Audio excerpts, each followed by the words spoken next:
أعوذ بالله السميع العليم من الشيطان الرجيم. بسم الله الرحمن الرحيم. الحمد لله رب العالمين، الحمد لله رب العالمين، الحمد لله رب العالمين، والصلاة والسلام على أشرف الأنبياء والمرسلين، نبينا وإمامنا وقائدنا محمد وعلى آله وأصحابه أجمعين. اللهم صل على محمد وعلى آل محمد كما صليت على إبراهيم وعلى آل إبراهيم في العالمين إنك حميد مجيد. اللهم بارك على محمد وعلى آل محمد كما باركت على إبراهيم وعلى آل إبراهيم في العالمين إنك حميد مجيد. اللهم رب اشرح لي صدري ويسر لي أمري واحلل عقدة من لساني يفقهوا قولي. اللهم ربنا زدنا علما نافعا وعملا صالحا. اللهم ربنا زدنا علما نافعا وعملا صالحا. اللهم ربنا زدنا علما نافعا وعملا صالحا. ربنا تقبل منا إنك أنت السميع العليم وتب علينا يا مولانا إنك أنت التواب الرحيم. اللهم أعنا على ذكرك وشكرك وحسن عبادتك. اللهم أعنا على ذكرك وشكرك وحسن عبادتك. اللهم أعنا على ذكرك وشكرك وحسن عبادتك. اللهم صل وسلم وبارك عليه. اللهم صل وسلم وبارك عليه. اللهم صل وسلم وبارك عليه. اللهم ربنا آتنا في الدنيا حسنة وفي الآخرة حسنة وقنا عذاب النار. اللهم ربنا آتنا في الدنيا حسنة وفي الآخرة حسنة وقنا عذاب النار. اللهم ربنا آتنا في الدنيا حسنة وفي الآخرة حسنة وقنا عذاب النار. اللهم آت نفوسنا تقواها وزكها أنت خير من زكاها أنت وليها ومولاها.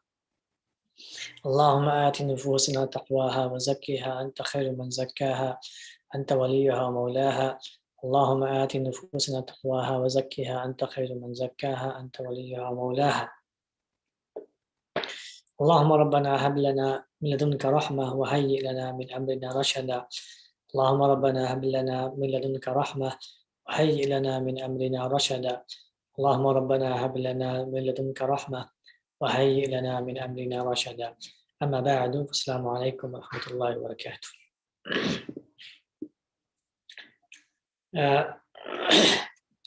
Today, most likely will be the last lesson of this mindset from Surah Al-Kahf.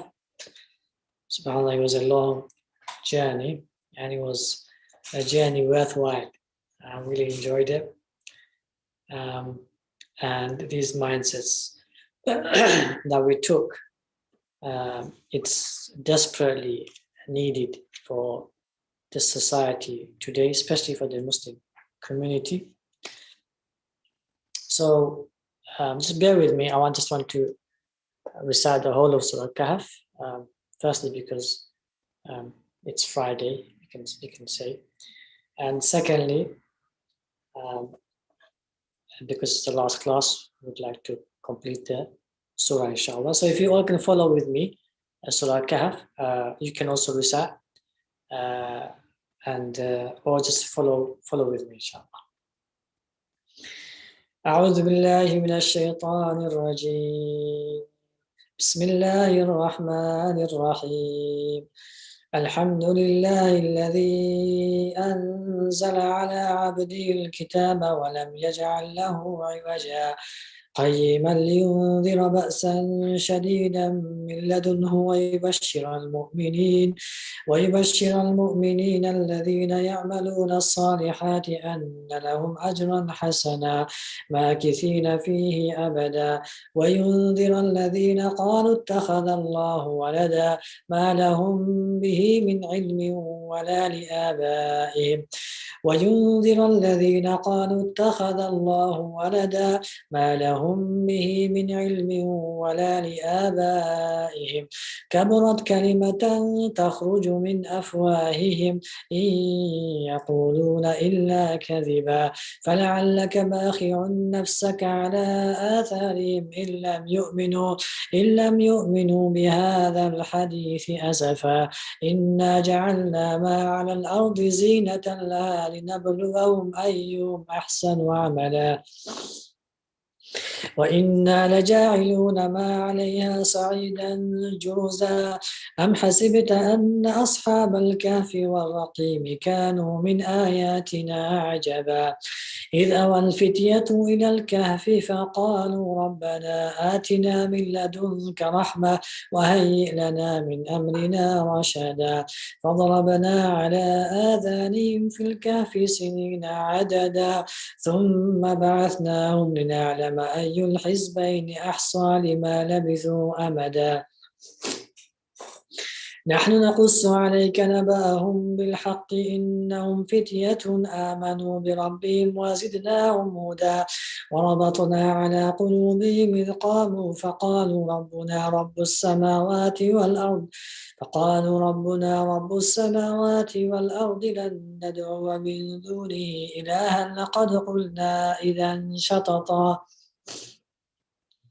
هؤلاء قوم اتخذوا من دونه آلهة لولا يأتون عليهم بسلطان بين فمن أظلم ممن افترى على الله كذبا وإذ اعتزلتموهم وما يعبدون إلا الله فأووا إلى الكهف ينشر لكم ربكم من رحمته ويهيئ لكم من أمركم مرفقا وترى الشمس إذا طلعت تزاور عن كهفهم ذات اليمين وإذا غربت تقرضهم ذات الشمال وهم في فجوة منه ذلك من آيات الله من يهد الله فهو المهتد ومن يضلل فلن تجد له وليا مرشدا وتحسبهم أيقاظا وهم رقود ونقلبهم ذات اليمين وذات الشمال وكلبهم باسط ذراعيه بالوصيد لو اطلعت عليهم لوليت منهم فرارا ولملئت منهم رعبا وكذلك بعثناهم ليتساءلوا بينهم قال قائل منهم كم لبثتم قالوا لبثنا يوما أو بعض يوم قالوا ربكم أعلم بما لبثتم فابعثوا أحدكم بورقكم هذه إلى المدينة فلينظر أيها أزكى طعاما فليأتكم برزق منه وليتلطف ولا يشعرن بكم أحدا إنهم إن يظهروا عليكم يرجموكم أو يعيدوكم في ملتهم ولن تفلحوا إذا أبدا وكذلك أعثرنا عليهم ليعلموا أن وعد الله حق وأن الساعة لا ريب فيها إذ يتنازعون بينهم أمرهم فقالوا بنوا عليهم بنيانا ربهم أعلم بهم قال الذين غلبوا على أمرهم لنتخذن عليهم مسجدا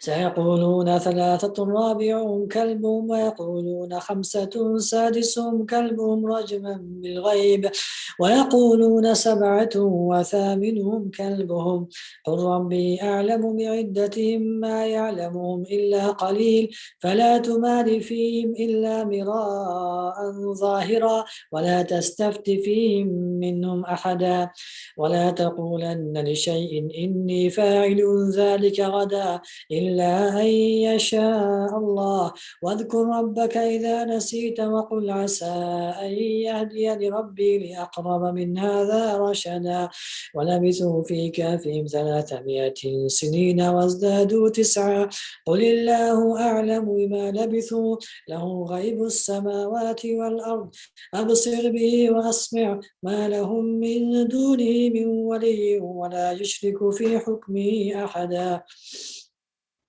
واتل ما أوحي إليك من كتاب ربك لا مبدل لكلماته ولن تجد من دونه ملتحدا واصبر نفسك مع الذين يدعون ربهم بالغداة والعشي يريدون وجهه ولا تعد عيناك عنهم تريد زينة الحياة الدنيا ولا تطع من أغفلنا قلبه عن ذكرنا واتبع هواه وكان أمره فرطا وقل الحق من ربكم فمن شاء فليؤمن ومن شاء فليكفر إنا أعتدنا للظالمين نارا أحاط بهم سرادقها وإن يستغيثوا يغاثوا بماء كالمهل يشوي الوجوه بئس الشراب وساءت مرتفقا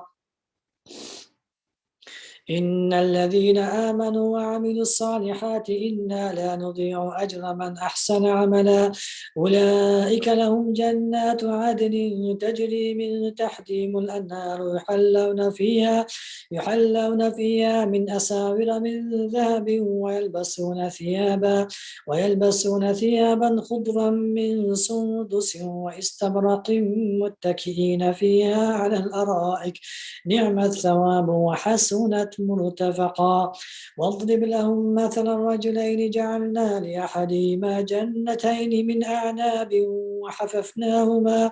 وحففناهما بنخل وجعلنا بينهما زرعا كلتا الجنتين آتت أكلها ولم تظلم منه شيئا وفجرنا خلالهما نهرا وكان له ثمر فقال لصاحبه وهو يحاوره أنا أكثر منك مالا وأعز نفرا ودخل جنته وهو ظالم لنفسه قال ما أظن أن تبيد هذه أبدا وما أظن الساعة قائمة ولئن رددت إلى ربي لأجدن خيرا منها منقلبا قال له صاحبه وهو يحاوره أكفرت بالذي خلقك من تراب ثم من نطفة ثم سواك رجلا لكن هو الله ربي ولا أشرك بربي أحدا ولولا إذ دخلت جنتك قلت ما شاء الله لا قوة إلا بالله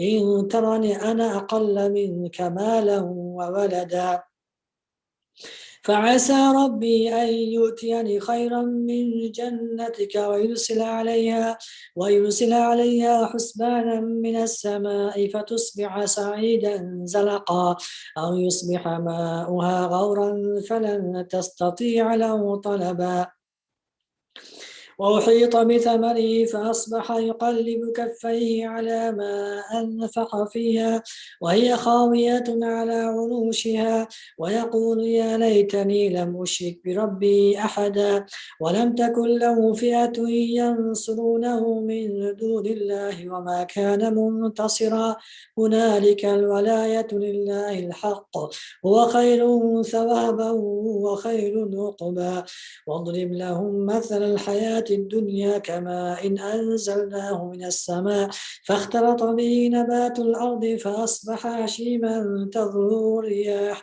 وكان الله على كل شيء مقتدرا المال والبنون زينة الحياة الدنيا والباقيات الصالحات خير عند ربك ثوابا وخير أملا ويوم نسير الجبال وترى الأرض بارزة وحشرناهم فلم نغادر منهم أحدا وعرضوا على ربك صفا لقد جئتمونا كما خلقناكم أول مرة بل زعمتم أن لن نجعل لكم موعدا ووضع الكتاب فترى المجرمين مشفقين مما فيه ويقولون يا ويلتنا ما لهذا الكتاب لا يغادر صغيرة ولا كبيرة إلا أحصاها ووجدوا ما عملوا حاضرا ولا يظلم ربك أحدا وإذ قلنا للملائكة اسجدوا لآدم فسجدوا إلا إبليس كان من الجن ففسق عن أمر ربه أفتتخذونه وذريته أولياء من دوني وهم لكم عدو بئس للظالمين بدلا ما أشهدتهم خلق السماوات والأرض ولا خلق أنفسهم وما كنت متخذ المضلين عضدا ويوم يقول نادوا شركائي الذين زعمتم فدعوهم فلم يستجيبوا لهم وجعلنا بينهم موبقا ورأى المجرمون النار فظنوا أنهم مواقعوها ولم يجدوا عنها مصرفا ولقد صرفنا في هذا القرآن للناس من كل مثل وكان الإنسان أكثر شيء جدلا وما منع الناس أن يؤمنوا إذ جاءهم الهدى ويستغفروا ربهم إلا أن تأتيهم سنة الأولين أو يأتيهم العذاب قبلا وما نرسل المرسلين إلا مبشرين ومنذرين ويجادل الذين كفروا بالباطل ليدحضوا به الحق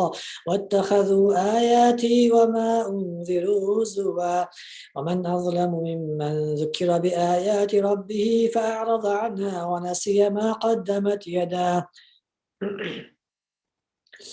إنا جعلنا على قلوبهم أكنة أن يفقهوه وفي آذانهم وقرا وإن تدعوهم إلى الهدى فلن يهتدوا إذا أبدا وربك الغفور ذو الرحمة لو يؤاخذهم بما كسبوا لعجل لهم العذاب بل لهم موعد لن يجدوا من دونه موئلا وتلك القرى أهلكناهم لما ظلموا وجعلنا لمهلكهم موعدا وإذ قال موسى لفتاه لا أبرح حتى أبلغ مجمع البحرين أو أمضي حقبا فلما بلغا مجمع بينهما نسيا حوتهما فاتخذ سبيله في البحر سربا فلما جاوزا قال لفتاه آتنا غداءنا لقد لقينا من سفرنا هذا نصبا قال أرأيت إذ أوينا إلى الصخرة فإني نسيت الحوت وما أنسانيه إلا الشيطان أن أذكره واتخذ سبيله في البحر عجبا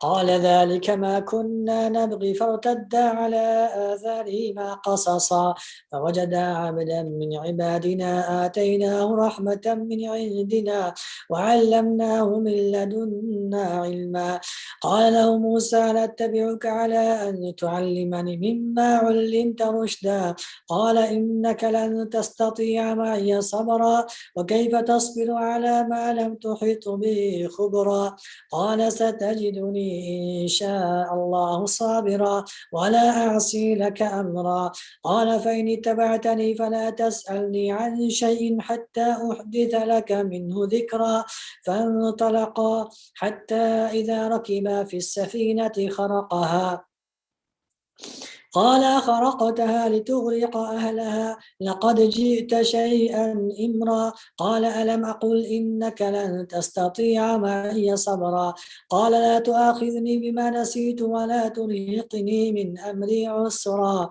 فانطلقا حتى إذا لقيا غلاما فقتله قال أقتلت نفسا زكية بغير نفس لقد جئت شيئا نكرا قال ألم أقل لك إنك لن تستطيع معي صبرا قال إن سألتك عن شيء بعدها فلا تصاحبني قد بلغت من لدني عذرا فانطلقا حتى إذا أتيا أهل قرية استطعما أهلها فأبوا أن يضيفوهما فوجدا فيها جدارا يريد أن ينقض فأقامه قال لو شئت لاتخذت عليه أجرا قال هذا فراق بيني وبينك سأنبئك بتأويل ما لم تستطع عليه صبرا أما السفينة فكانت لمساكين يعملون في البحر فأردت أن أعيبها وكان وراءهم ملك يأخذ كل سفينة غصبا وأما الغلام فكان أبواه مؤمنين فخشينا أن يرهقهما طغيانا وكفرا فأردنا أن يبدلهما ربهما خيرا منه زكاة وأقرب رحما. وأما الجدار فكان لغلامين يتيمين في المدينة وكان تحته كنز لهما وكان أبوهما صالحا فأراد ربك أن يبلغا أشدهما ويستخرجا كنزهما رحمة من ربك وما فعلته عن أمري ذلك تأويل ما لم تسطع عليه صبرا.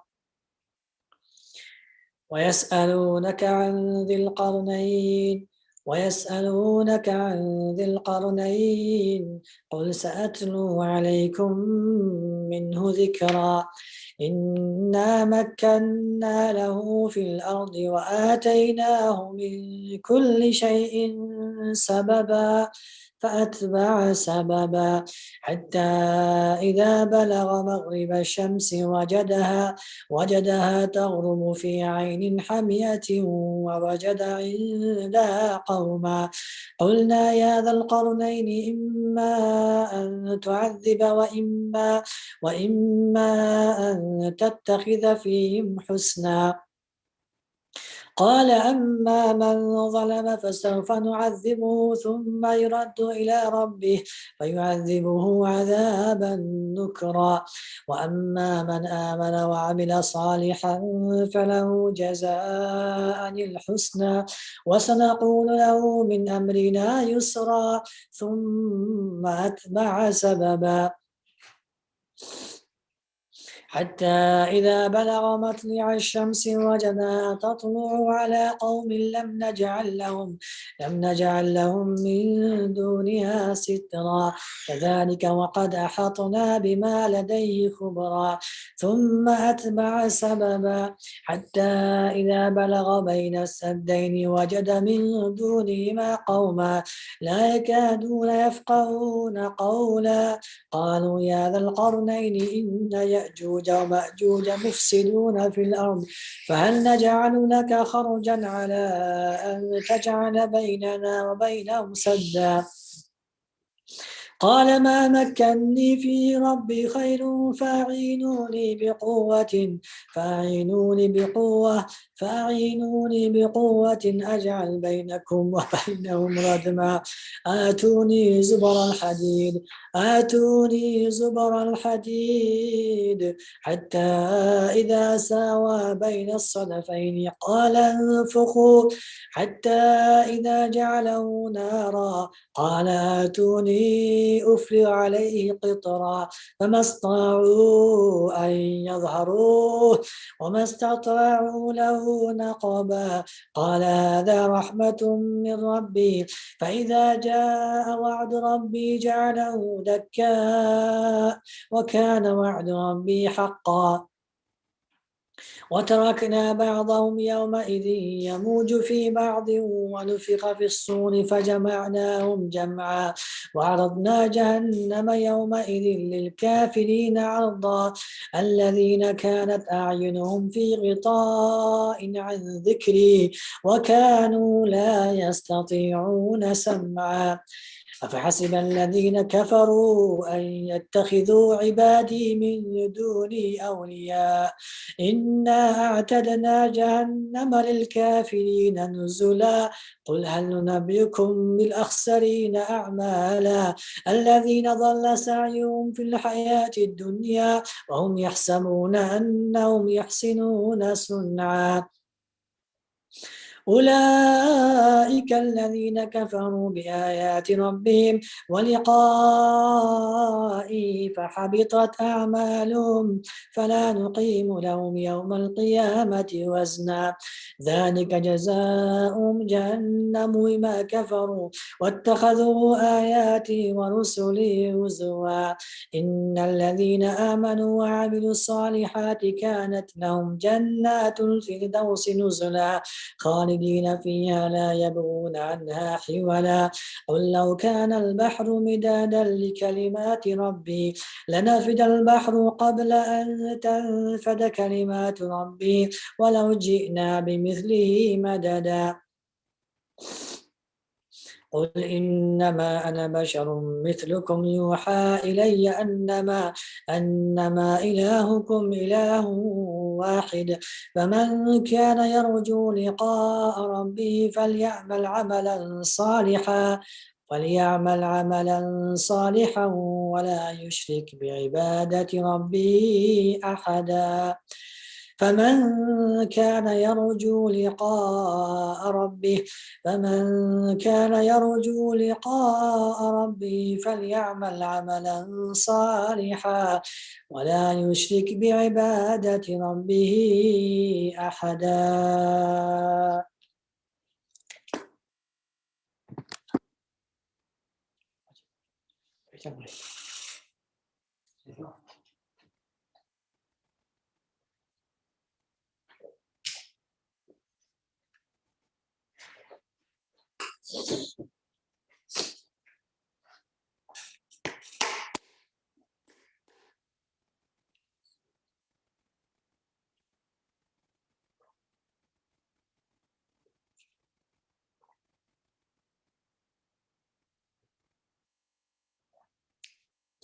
Okay, today is the 10th mindset, which is the last mindset of this journey of us through Surah Al-Kahf. And as we said, Surah Al-Kahf is to do with mindset of establishing the civilization which Allah subhanahu wa ta'ala wants the Muslims to establish in order for it to be a representative of Allah subhanahu wa ta'ala's attributes within the surface of the earth, by which that the non-Muslims can easily then fall in love with Allah subhanahu wa ta'ala and embrace Islam, and then easily then enter into Jannah. So the more quicker we establish the civilization of the revelation, the more better it is for the whole humanity, because then they can witness the taqwa of Allah subhanahu wa ta'ala being manifested within the Muslims, and also within laws and regulations, and within transactions and businesses, within when we're alone in private lives, and when we're out and about in the society. They can witness it with their own eyes. They can testify it with the writings, and they can observe it with their minds, and eventually they have no choice but to accept Islam, right? And the greatest example of that is Mecca. The greatest example of that, Mecca of Quraysh, how they fought for 13 years, and to be honest, they fought until on the 8th Hijri, right? So they fought for, say, good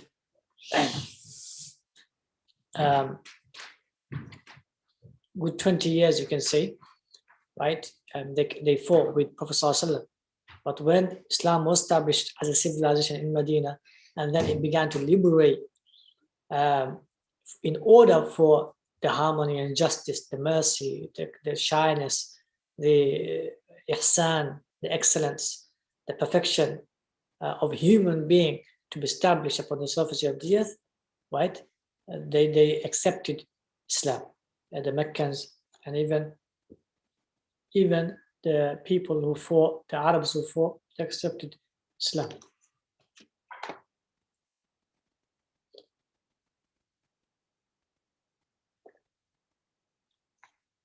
And after the liberation of Mecca, as the verse of Surah Nasr informs us, Arabs from across, from all the way from the furthest Arab lands, people began to come, and they began to embrace Islam, because they saw a role model, perfect, harmonious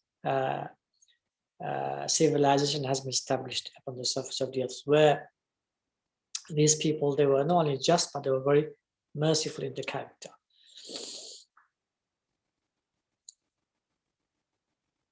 So today's mindset, last final mindset is my favorite mindset, to be honest. It has been my favorite mindset for the last couple of years, and that is, wherever I am, I build a team. However I am, I build a team. Say that one more time. Wherever I am, I build a team. However I am, I build a team.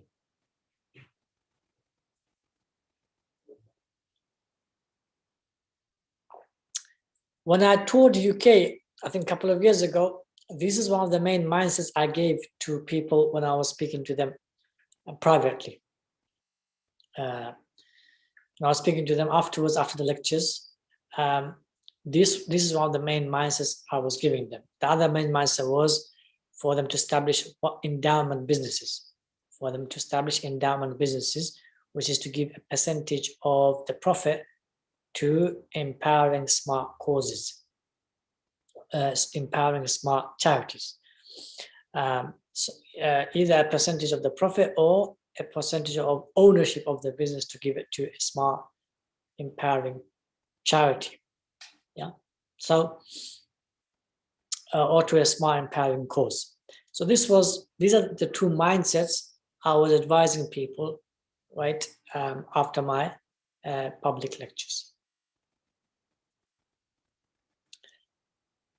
One of the reasons, as we mentioned before, I think 2 weeks ago, Dhul Qarnayn, alayhi salam, radiallahu ta'ala anhu, became the greatest ruler, or one of the greatest ruler upon the known world, was because he was taking the means, necessary, legitimate, appropriate means, as we said.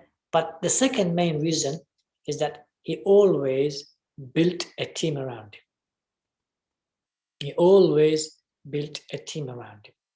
Wherever he went, he built a team, and then he left that team to be the governors of that city or that town or of that village.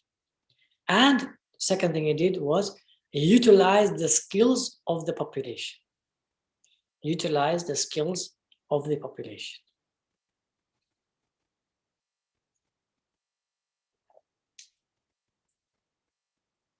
Now, we as a Muslim community, we are so far away from this mindset in reality. Yeah, in reality, we are so far away from this mindset. I'll give you our thought process, Muslim community's thought process, and how we are so far away from this crucial mindset. Okay, so the average Muslim, what he thinks about is no different to an average non-Muslim. The thought process is not much different. What's the thought process?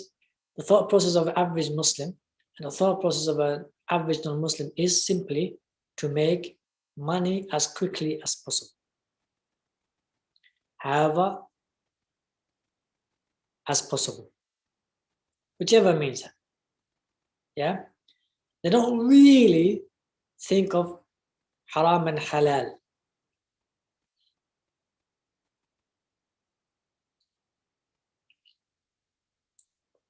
As for the Muslims, obviously, they don't really think about halal, haram, but whatever element of halal, haram a Muslim has, the non-Muslim will have an element of what?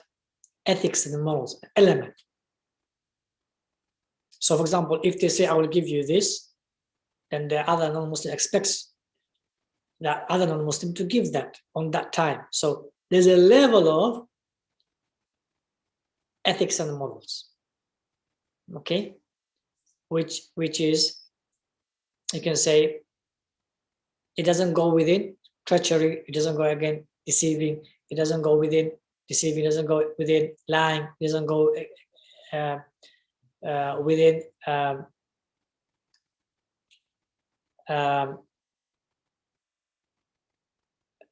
making money, right, by any kind of deception, basically.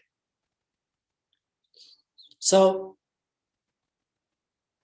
or scam, yeah. So the average Muslim, he may not even have those ethics and morals, but he may have some understanding of halal and haram, and he may abide by that some. So, for example, he may not, for example, sell alcohol because he believes it's haram. So there the halal and haram may come in. Yeah. But the overall mindset which drives them, overall thought process which drives them is make money as much as possible, right? Have whichever way they can make the most money the quickest way, those means ought to be taken. And if someone pushes them over, to that average non-Muslim and that average Muslim, if someone pushes them over to make money quickly and they will not get caught, even if it's unethical, immoral, even if it's not halal, they often take it. Because the ultimate force which is driving them, motivation, is money. Yeah. So average Muslim and non-Muslim, there isn't much difference when it comes to the internal realities of themselves, of living in their lives upon the surface of the earth, and also when it comes to making money.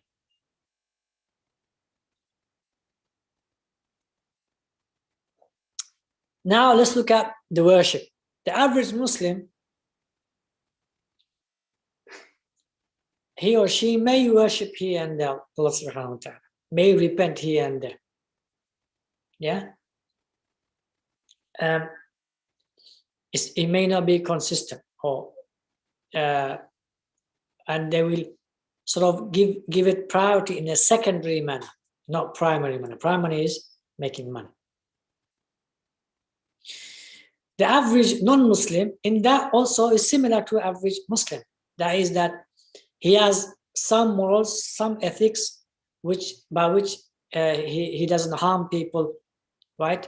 He regrets oppressing people if he has oppressed, right? And some sins which are known as sins by everyone, he or she doesn't do, and if she or he doesn't, he may we call it repentance, they might call it regret. So they regret, for example, committing that sin against their spouse, yeah, or against the relative, or and so forth and so on. Yeah. So here as well, there isn't, as you can see, much difference between a Muslim and non-Muslim when it comes to worship.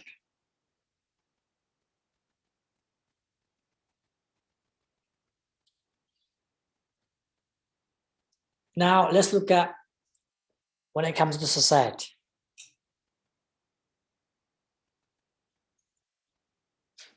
When it comes to society, you find the average Muslim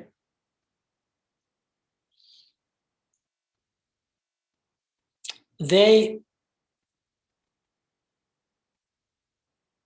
focus on themselves and their family's well-being. When I mean family, it can even mean immediate family, them, spouse, and the children. Yeah. So for them, it's just about them. Now, average non-Muslim, same. It's about them, the spouse, and the children. So again, there isn't, I won't say there's no much difference, I would say there's no difference.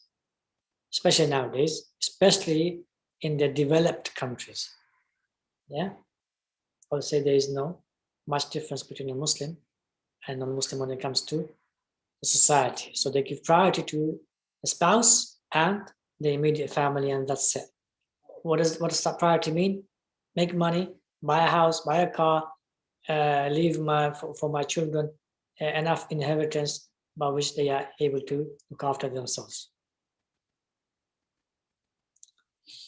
Yeah. Okay, now let's look at the greater society. The difference between a Muslim and non-Muslim. you find that when it comes to non-Muslims, whichever society they go into, average non-Muslim, right? Whichever society they go into or they are within, they always try to have a say in the society. They always try to have authority. They always try to have a law. They always try to have a legislation which gives them precedence, which gives them priority, or at least is not oppressive against them. It is not oppressive against them. It is fair towards them. Muslims, on this front, they are the weakest, sadly. Why they're the weakest? There's a lot of history behind it. Inshallah, I'll go in detail in a bit. So when it comes to Muslims, they do not want to be part of the greater society at all, let alone be part of the legislations and the laws and the regulations, let alone have a say. They just don't want to be part of it whatsoever. Most of them do not even have a clue, right, of the laws and regulations, the legislations, which can be discriminatory against them, which can be even prejudice against them and bias towards other communities. Okay.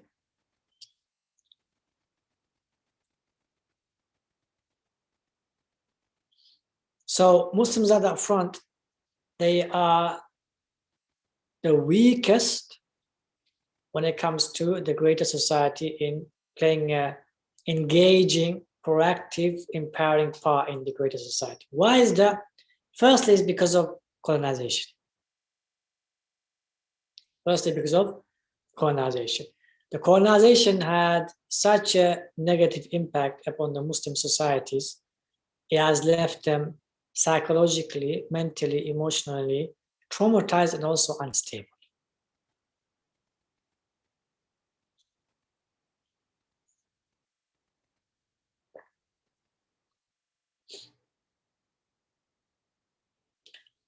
That's number one. Number two, it's because of the Buddhist mindset. The Buddhist mindset, which is separation of the deen from worldly everyday life. Obviously, our deen is no way separated from everyday life.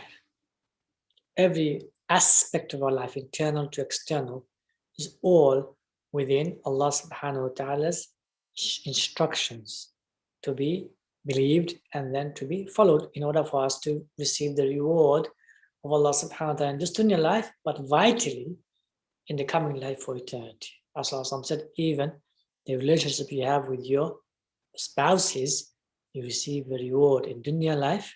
What's the manifestation of this reward? You receive it in the coming life for eternity. Yeah. So some said the greatest jihad is to stand in front of a tyrant ruler and to say the word of truth. Yeah. So our Islam, our way of life, it's comprehensive from our internal belief system to our thought processes, to our external character, personality, to our visions and goals and missions, to our purposes and the results and fruits of this dunya life and the coming life. So, secondly, is because of the Buddhist mindset, and that took place after the fall of Baghdad. That Buddhist mindset took place. It started to cripple within the Muslim society after the fall of Baghdad, when the Abbasid Khilafah fell in Baghdad by the Mongols.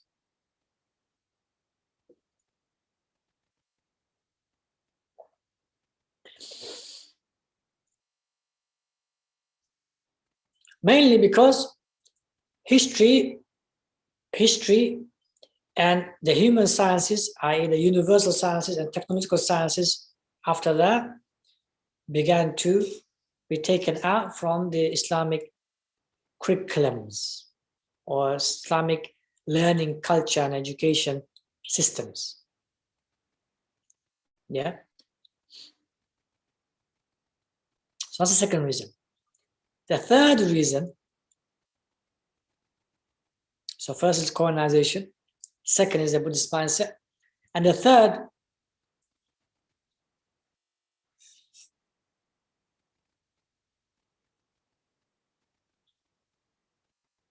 is stemming from the first and the second mindsets. These two mindsets came the mindset of preservation, which is we simply preserve the deen individually or as a family. It doesn't go beyond preserving. Preserving it which way? Preserving it, if it means theoretically, we preserve it theoretically.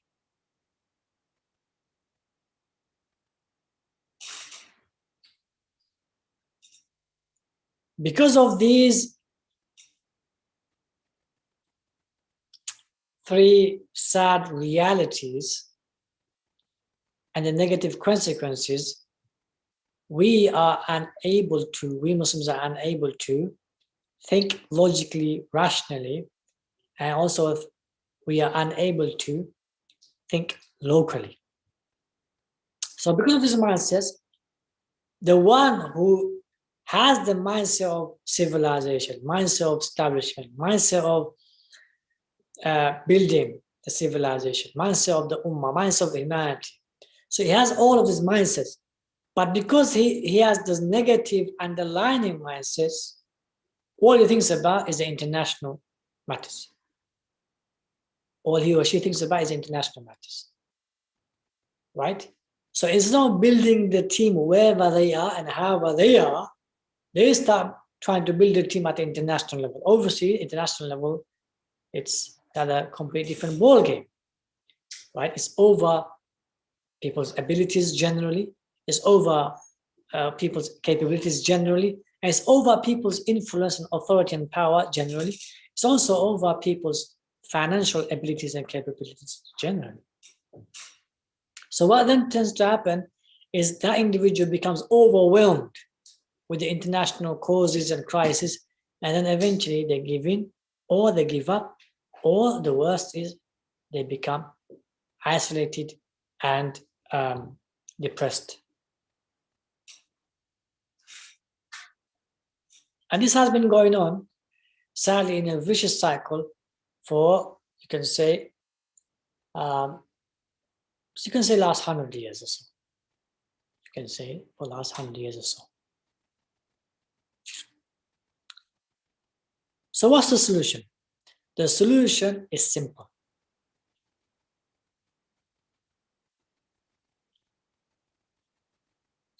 To get rid of that negative mindsets of colonization, read history before colonization. Read how your countries and your lands were before the colonization. You know, Bengal was the fourth richest country in the world just 400 years ago. Yeah. India, it was the richest country just 300 or 400 years ago. Yeah.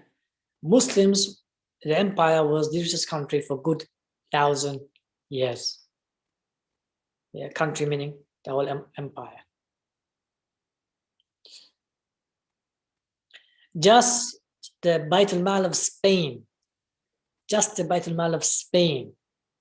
it had half the wealth of America of today in terms of actual gold and silver. Yeah, what America owns now, half of that, just the Bait al-Mal of Spain. What about the rest of the Muslim empire? So we were the richest.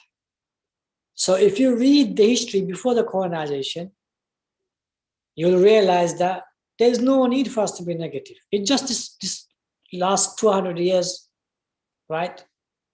Or to be more precise, you can say last 150 years. That's it. Before that, we were independent nation, we were a powerful nation, and for 1,000 years, we were the most richest of nations, the most prosperous of nations, if not the prosperous of nations. So to get rid of the colonization mindset, a negative of that mindset, is to read history before the colonization. Go back to read history of your own land. So if you're from Indian subcontinent, read Indian subcontinent history. If you're from African continent, read African continent history. If you're from Arab continent, read Arab continent history. If you're from Turkey and that area, all of that Turkmenistan area, Uzbekistan and the Caucasus, read that history, and so on. To get rid of the Buddhist mindset, just read the prophets, all the prophets' history, biographies, and read the Sahabas and the Prophet ﷺ's history. Specifically, read, after you finish those histories of Prophet ﷺ, the prophets, the Prophet ﷺ, the Sahaba, specifically read Banu Umayyah's history. When Muawiyah radiallahu anhu became the Khalif, read his history, how he established Izzah of the Muslims. So he put the context of Prophet's ahadith in perspective. So he used to, for example, wear nice, beautiful clothes. Even Umar bin Khattab allowed him eventually. Yeah? Because he had the reason, and the reason was the Izzah of Islam and the Izzah of Muslims. And Prophet ﷺ obviously did similar matters. For example, he had the khatam. He never used to have a khatam. He eventually wore a khatam, a ring to stamp his letters. Yeah. So when it comes then is the complete second context of Sallallahu Alaihi Wasallam's you can say, for the sake of Izzah of Islam and the Deen and the Muslims, the context of shunning dunya, right, came into another context where you can take the dunya for the sake of Izzah of the Muslim, not for your personal Izzah, but for the Izzah of the position, Izzah of Islam, Izzah of the Deen, Izzah of the position that you're in. So then all of these mindsets, the Sahaba implemented, embedded. Right? So shunning dunya at the personal level is fine. But when it comes to state level, no, you don't shun dunya. You take dunya and you establish the dunya, technological advancement and all of that for the sake of having izzah, that this is you are worshipping the Rabb of the whole creation, and he gives it to you first because you are Muslims. Yeah. So read the history of Banu Umayyah. The reason I say Banu Umayyah because the Sahaba were, obviously Muawiyah was a Sahabi, and many of the Sahaba were alive, and most importantly, Umar bin Khattab was alive. So when he was asked his questions, he answered them. Yeah, he answered them.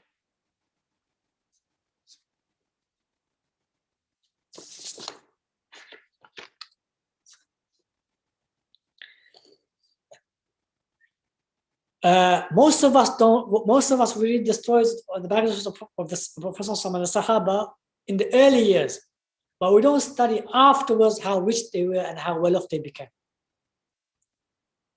Yeah, Sallallahu after Hunain, he gave to Sahaba hundreds of flocks, valleys of flocks. He gave it to them, valleys of land. He gave it to the Sahaba.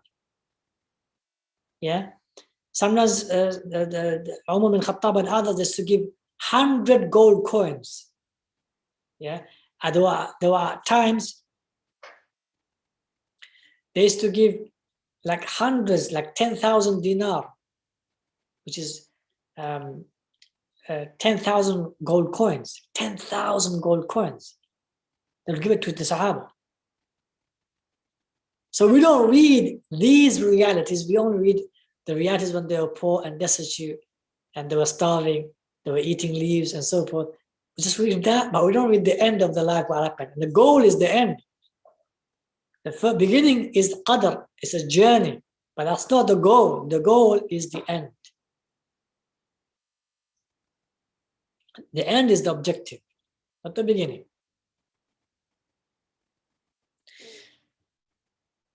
So the second, first mindset to get rid of is read history. Second mindset to get rid of, the mindset of Buddhism, is read specifically Prophet's biography, Prophet's biography, and then specifically read Muawiyah radiallahu ta'ala anhu's khilaf.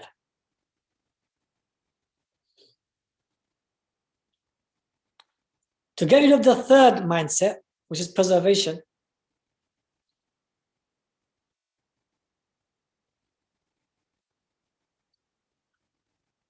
read specifically when Sallallahu went to people of Hajj, when they're coming to Hajj, read that incident specifically. Yeah? Read that specifically. Why did Prophet ﷺ go to the people of Hajj and say, take me in. I am the final and last prophet. Take me in. Protect me. Protect my wealth. Protect myself and everything I have. Take me into your lands. Right? Why did he do that? Yeah. Why did he set some of the Sahaba migrate to Habasha, Ethiopia? Was it simply looking for the revelation and for him to worship Allah and then just teach people to worship Allah? That was it? Or was he looking for a state, establishing a state by which these instructions of Allah subhanahu wa ta'ala become law for the Muslims to govern themselves? Yeah. So start from the actual hijrah. Why did he migrate? Why did he choose Medina? Yeah. Why did, for example, Abu Bakr became the leader? What does that mean? Khalif. What does that mean? Yeah. Why did Sallallahu say, follow my sunnah and the sunnah of the Khulafa Rashidin? What's Khulafa Rashidin? What do they represent? Who are they? What are they? Yeah. Because if Islam is personal, if Islam is simply me to learn and me to worship Allah, then I don't need a Khalif. Why do I need a Khalif? I can worship Allah wherever I am. Why do I need I can memorize the Quran, I can memorize the Hadith, I can ask a alim what's halal and what's haram, and I can live my life. Why do I need a Khalif to live my life? Yeah. So study Hijrah of Sallallahu, i.e. the reason why he migrated. And then study the need of the Khulafa, the need of the Khulafa al-Rashidin.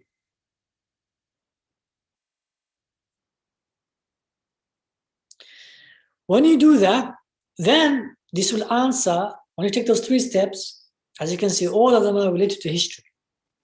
That's why the first thing they took out from our curriculum was history. They knew that if we take our history, then there will be rootless, trees.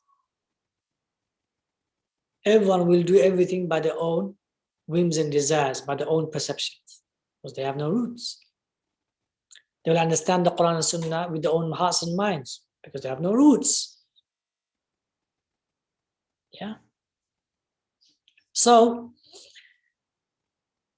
once we have these understanding, then we will see that the Sahaba started from get-go by taking baby steps.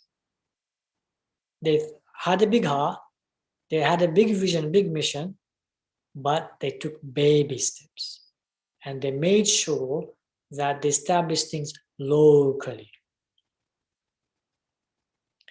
Now, if you have that mindset, wherever you are, build a team, however you are build a team, if you have that mindset, and if all the whole ummah had a mindset, same mindset, that wherever they are, they just build a team to build a masjid. Build a team to build the institution. Build a team to build a youth center. Build a team to build the education center. Build a team to build a school. Build a team to build a clinic. Build a team. So there's everyone in the local area, 3 to 5 people, you need to build a team. You don't need more than 10 people to build a masjid. In terms of the team, people can donate, but the actual team, you don't need more than 10. To establish a youth center, you don't need more than 10. To establish a school, you don't need more than 10. The actual team, you don't need many. The team, the actual team, the less people, the better. The more people, there could be more fitna. But obviously, as you grow, you need more people. But actual team, the core of the team, without it, by which that institute or that masjid or that school cannot be established, that team you need to establish. Okay, from the get-go, you might not have that team. It may filter. People may come and go. But eventually, you will need that team. And that team, even the biggest of institutions, yeah, the actual team will not be more than 25 people. The actual team that actually runs. Without them, the organization or the business will not run. It's not more than 25 people. Yeah, there's people are like members or so, but the running of the business, is only like around 25 people who are the key workers of the business, who are the key, the managers of the business. Yeah. And even as a civilization, right?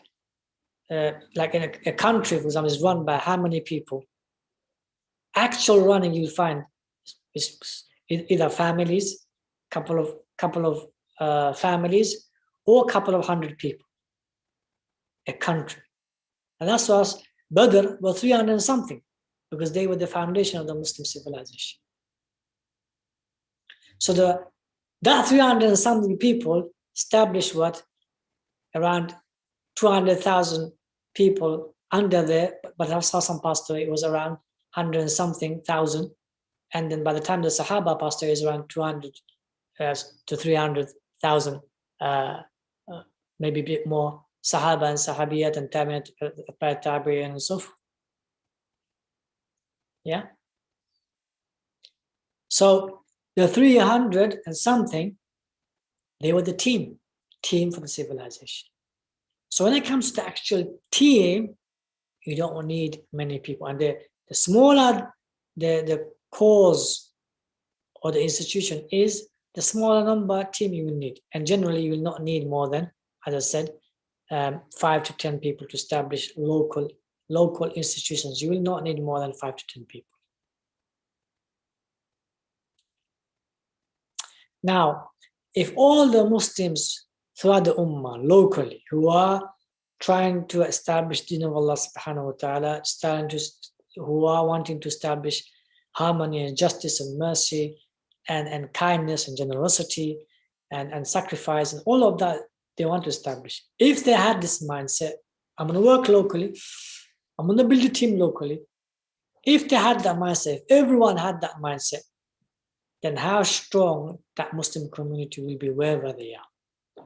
How strong eventually the Ummah will be within 30, 40 decades globally. Why? Because everyone is simply establishing locally masjids, schools, organizations, institutions.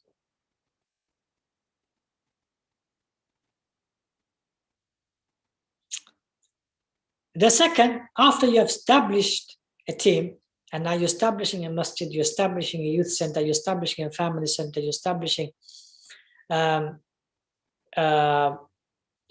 school, establishing a clinic, yeah? Establishing what the local areas need, yeah? The next thing, obviously, you need to do, establish, because you can't rely on charity, you can't rely on simply donations, right? And to simply rely on donations, it might take you, just to establish a school, it may take you 15 to 20 years, yeah? So what you need to establish alongside establishing masjid and so forth and so on, what you need to establish alongside is businesses, by which a percentage of that profit is given to these causes, be it 5%, be it 10%, be it 15%, be it 20%, be it more or be it less. Yeah.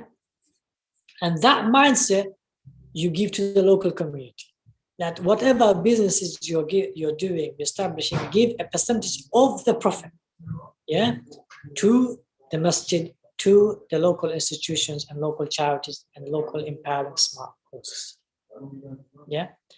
If you can go, if once you establish that, then go further on.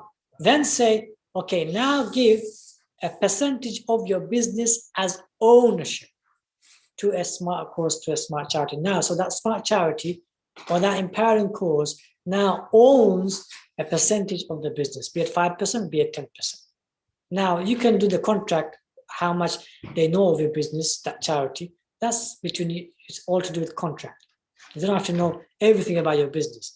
As long as they know that percentage of 10%, 15% of the profit is coming to them, and they are owners of that, i.e. that charity is owner of that, as long as they know that, then alhamdulillah, it's fine.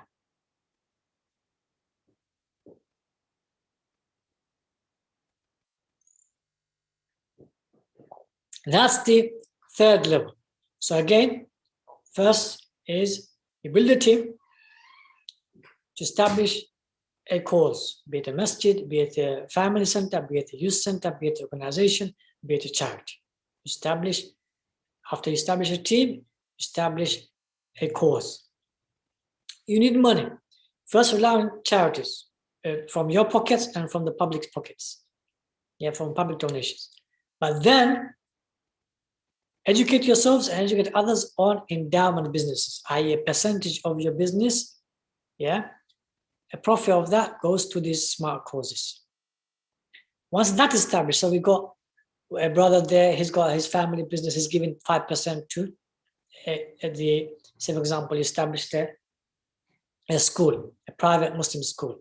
He's giving his 5% of the profit to that private Muslim school.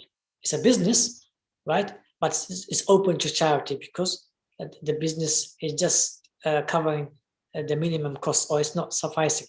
So, for example, the brother helps out. Once that business grows and it suffices, then they say, okay, we don't need any more charity. Or you say, okay, you don't need charity anymore. I'm going to give my 5% or 10% of my business to a masjid, for example, or to a clinic, for example, a Muslim clinic, for example. Okay. After that, you educate yourself and educate others. Okay, now we're going to give ownership of our percentage of the business to the smart causes or charity, smart empowering charities. Okay, as I said, the ownership, the contract, the business people who are giving that gift, endowment to that charity, you can do the contract of how much they see your business or your income, the net income, the profit, and all of that. It's up to you how much you open up to them. You can do a contract with them so that they don't know all your trade secrets. The fourth matter, the reason you don't feel engaged with the local community and the wider society is because you are not part of the economic system. You are not part of the political system. Everyone who lives in a land, they're part of the political system directly or indirectly. You have to follow the law. You have to abide by the law. But you don't feel you're part of the economic system. And that's why you don't engage with the wider community. Now, the reason you don't feel part of the economic system is mainly two. Firstly, you do not own lands. Secondly, you do not own the matters of zakat, or upon what zakat is on. So, as soon as you own lands, you will feel belonging to that land now. And then, politically, you will now feel part of that land. Socially, you'll feel part of that land.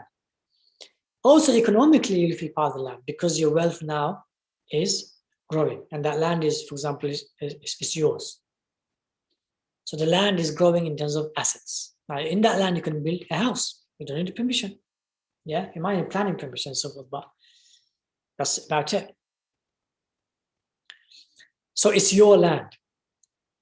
Most of us don't have lands. That's why we don't feel part of this country. The next generation, they will have, if they continue without buying lands, just buy houses, they will still be in the trap that we're in.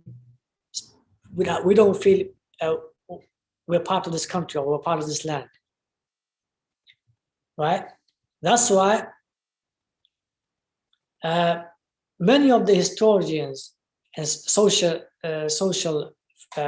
scholars, they said, if you want to feel part of the land you're in, buy a piece of land. Buy a piece of land. In one of the verse, Allah says, you know what the verse Allah says? Isn't Allah's land wide enough for you, vast enough for you? What does that tangibly mean? What does that tangibly mean? It means that you have lands which you have bought and you have settled upon that land with your houses. And you've got trade, you've got some income, you've got a job or a trade by which your income is coming. So isn't Allah's land wide enough or vast enough? Meaning, isn't there other places where you can go and buy lands, be employed or be self-employed? That's what Allah is saying in tangible way.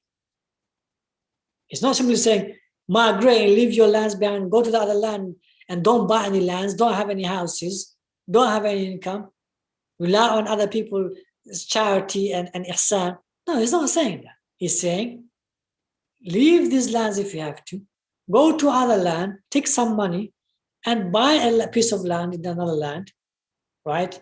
Build a house and be employed or become self-employed. What did the Sahabas do? Sahabas did exactly that. They migrated, they bought lands, they were employed or they were self-employed.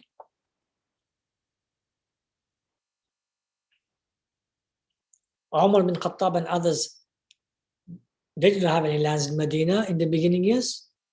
They got it afterwards, right?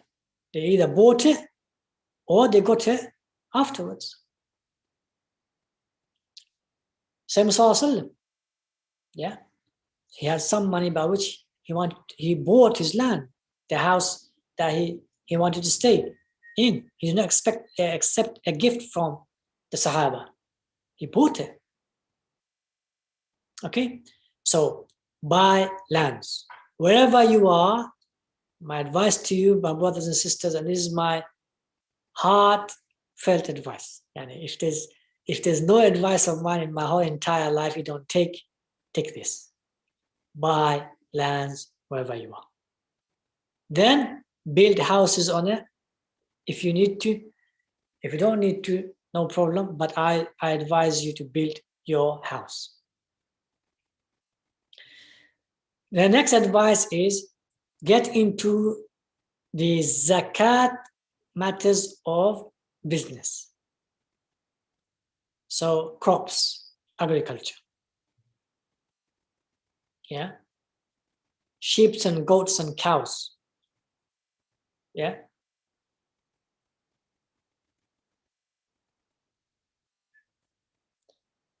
Gold and silver. Say them again. Crops. Get into crops. Get into goats and sheep and cows. Get into gold and silver. These three, which are zakatable, they are the core of any economy. Any economic system, yeah, these are the core of any economy. Without them, there is no economy. With them, there is an economy.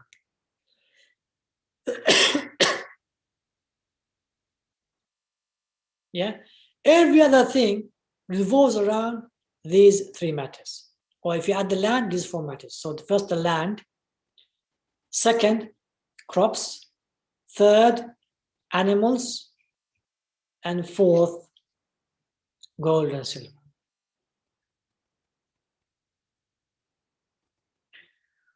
without Muslims community, wherever they are, without you having part in those four matters, you will not feel part of that land, nor will you feel you belong, nor will you engage socially or politically, nor will you want to be part of the economic system. And sadly, you will always remain isolated. You will not know what's going on. Others will pull the reins, and their harms and their execution of oppression will sooner or later come knocking on your doors.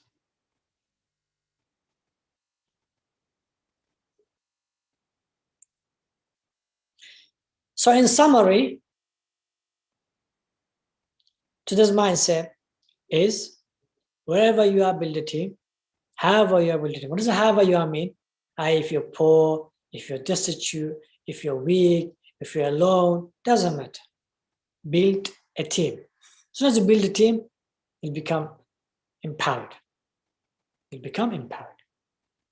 The team will help you emotionally, psychologically, mentally, personally.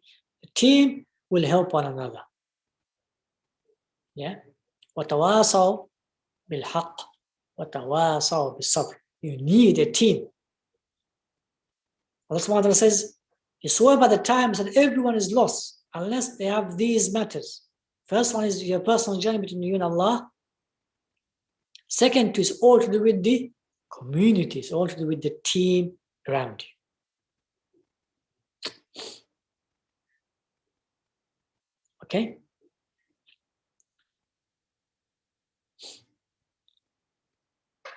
So, build a team, read history. I spoke about 3 histories.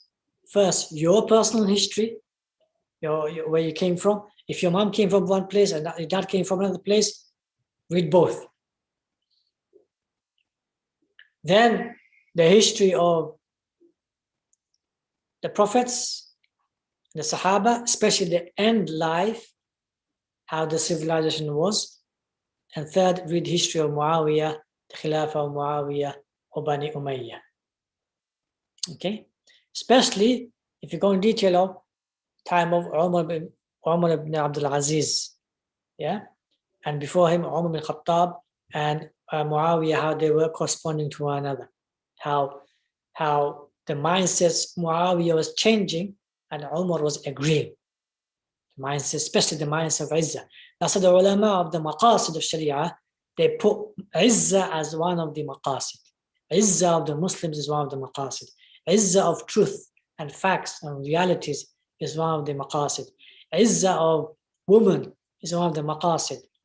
Izzah of life, property, all of this is one of the objective of the Sharia.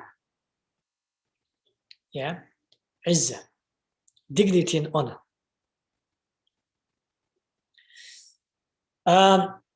The next advice I gave was buy lands. In order for you to feel you belong to that wider community and you belong to that nation and you belong to that country, buy lands. So those of you buying houses, I would say buy lands and then build houses. If you have enough money, buy lands and then build houses. You'll find lands are very cheap. And even building their house is cheaper than buying a house. Then, if you have enough money, get into businesses which are zakatable businesses in essence. They are crops and animals. Animals, they are goats and sheep, cattle basically, and cows. Or if you're in the Arab world, camels. Lastly, buy gold and silver. Buy gold and silver and trade with gold and silver. Yeah. And spread this mindset to your neighbors, to your friends, to your families, to your loved ones. Spread it. If you're a teacher, teach it. If you're a scholar, pass it on, convey it. And all of us together, inshallah, let's try to fulfill the purpose by which Allah subhanahu wa ta'ala brought us into existence, not simply as a Muslim, but as a ummah. بارك الله فيكم. تقبل الله منا ومنكم صالح الأعمال. السلام عليكم ورحمة الله وبركاته. الحمد لله الذي بنعمته تتم الصالحات. اللهم ربنا تقبل منا إنك أنت السميع العليم، وتب علينا يا مولانا إنك أنت التواب الرحيم. اللهم أعنا على ذكرك وشكرك وحسن عبادتك. اللهم أعز المسلمين، اللهم أعز المسلمين، اللهم أعز المسلمين. سبحان ربك رب العزة عما يصفون وسلام على المرسلين. الحمد لله رب العالمين.